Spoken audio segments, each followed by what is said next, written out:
విషయాన్ని నమ్మంటారా? ఎన్ని సంవత్సరాల సిట్ విషయాన్ని చెప్పి సిట్ సాధించింది సిట్ సాధించింది ఎందుకు చెప్పండి.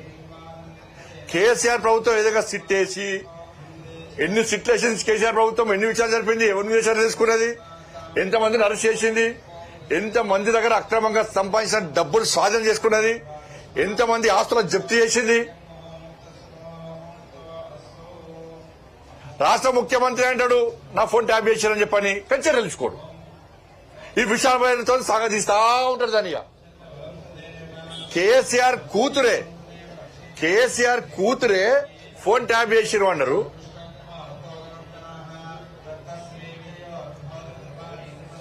కేసీఆర్ అల్లుడు హరీష్ రావు గారు చాలా ఒక సంవత్సరం పాటు ఆయన ఫోనే వాళ్ళే, ఆ విషయం అందరూ తెలుసు.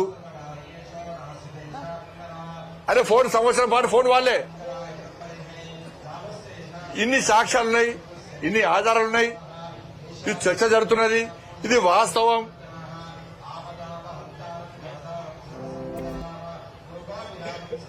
ఏమైంది? కేసీఆర్ ప్రభుత్వంలో ఈ సోషల్ మీడియా ద్వారా ఈ టెక్నాలజీ విషయంలో అవగాహన లేని భిక్షాటన చేసే వ్యక్తి కూడా, ఇవాళ భిక్షాటన చేసే వ్యక్తి కూడా ఫోన్ ఉంటుంది. ఆ భిక్షాటన చేసే వ్యక్తి కూడా వాట్సాప్ కాల్ మాడతాడు, ఇద్దరు కేసీఆర్ టైప్ చేస్తున్నాడు అంటాడు.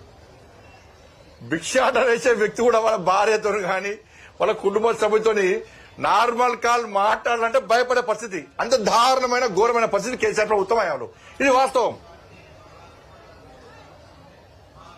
అంటే కేసీఆర్ టెక్నాలజీ పెంచింది పాపం, అందుకే ఫోన్ ట్యాప్ చేసినట్టున్నాడు. మధ్యలో టెక్నాలజీ అవగాహన కల్పించడానికి చేసినట్టుండదు.